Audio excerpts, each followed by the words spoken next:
Whoever wins the election will receive an unexpected boost. Brexit. Our departure from the European Union must be the most misunderstood and maligned political event in our history.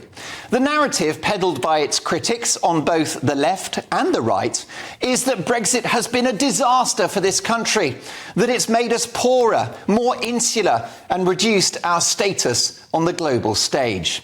Why let the facts get in the way of a good story? And many still prevail under the idea that our decision to leave a political bloc was a huge act of national self-harm. But just as water will find its way through a leaky roof, so the truth will out. The Brexit benefits don't come occasionally, they come daily. For example, today the Express newspaper report that the country is to enjoy a huge boost as Brexit Britain becomes a global manufacturing powerhouse. The paper writes that flourishing firms are taking on more apprentices as the fast-growing Made in Britain sector assembles a crack workforce of hungry young talent fit for the future.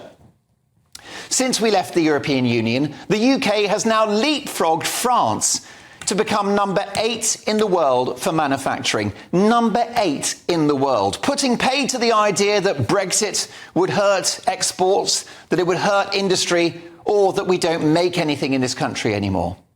In fact, UK manufacturing is now worth £500 billion and supports over 7 million jobs. Meanwhile, the Office for National Statistics has said that the UK economy is, and I quote, going gangbusters.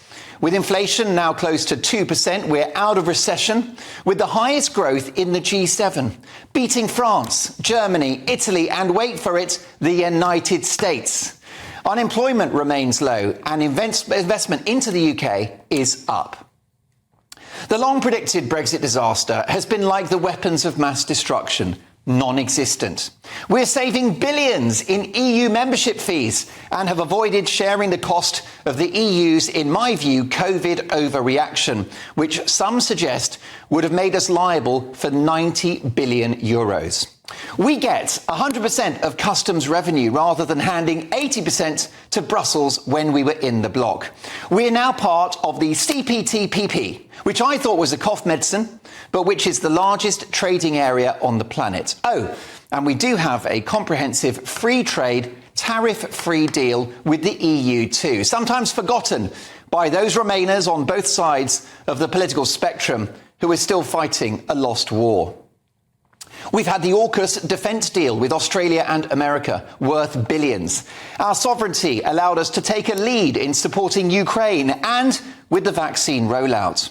Animal welfare has improved with new rules on the transportation of live animals.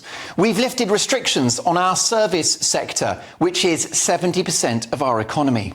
UK ports have taken advantage of digitised shipping documentation. It's the 21st century, folks. And now we have business-friendly free ports as well. Global companies like Nissan and Toyota have invested further billions in UK PLC. The list goes on. Whoever gets in can invest heavily in British industries and develop innovative tax policies which boost employment and boost growth.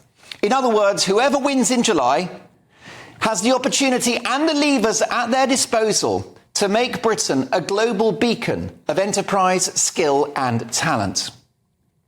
Far from being an act of national self-harm, our next Prime Minister can count their blessings that we're out.